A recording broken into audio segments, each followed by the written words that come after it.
Jones will be without most of his weapons, including Saquon Barkley and backup running back Wayne Gallman, as well as tight end Evan Ingram and wide receiver Sterling Shepard.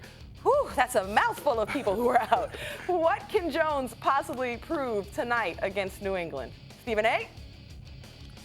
Listen, if he goes out there and has a respectable performance, I mean, you've got Ingram injured. You've got Shepard, concussion protocol. I don't know whether he's been out yet or not, but those are back-to-back weeks. He's had concussions. They really, really need to watch him right now. Saquon Barkley is obviously not going to play. And so when you have those situations taking place, I should say obviously, presumably he's not going to play. So when you have those situations, you're bereft of the weapons necessary in order for you to be successful. If Daniel Jones goes out there and puts forth a respectable performance, I actually think it will go a longer way for him than the two victories he was actually able to register against Tampa and then after that against the Washington Redskins. To go up against the number one defense as far as I'm concerned in the NFL last night after Chicago wet the bed in Oakland in London against Oakland last week, with the Patriots being the number one defense, if you are Daniel Jones and you don't have the requisite weapons to be successful,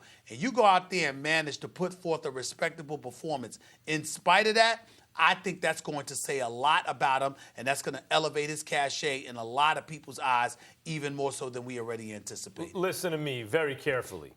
If he doesn't fumble the ball, he could throw interceptions. I'm all right with that because they're going to be all over him. Everyone's going to be covered. If he doesn't fumble the ball, that's all I care about. That's a win for me. Do you understand the Giants, who were bad when everyone was healthy, have no one healthy? The running back's not healthy. The backup running back's not healthy. Their best receiver, who's the tight end, is not healthy. The other best receiver's not healthy. Their very best receiver's not on the team anymore.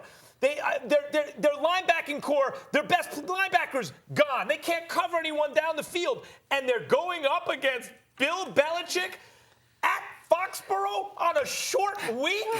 Just don't fumble the ball. That's all I care. You could throw 5 interceptions. If Daniel Jones doesn't fumble the ball, that's a win. Okay, that's a very low bar, but I do think, I love to get a little bit more granular with you guys on this, but he's been really successful against man coverage up until this point. If you control for man coverage and look at him against cover 2, against cover 6, against cover 4, he's had a difficult time executing. I don't know if it's because he has trouble recognizing those coverages. I'm not sure if you can blame it on the weapons, but if we look at his performance, he severely outperforms the league average against cover 1. When you watch those plays, those are easy to recognize, and you just need to be accurate and on time in those situations. Against different coverages that is harder for you to pick out and understand, it seems like that's where he struggles. So it may not be something that you can watch throughout the game. You might have to go in the film afterwards, but if he can consistently be able to pick up on the things that the Patriots are doing in zone coverage and select the right receivers as something you can see afterwards, I would be impressed with that because the Patriots went heavy cover 2 last week. They're going to give him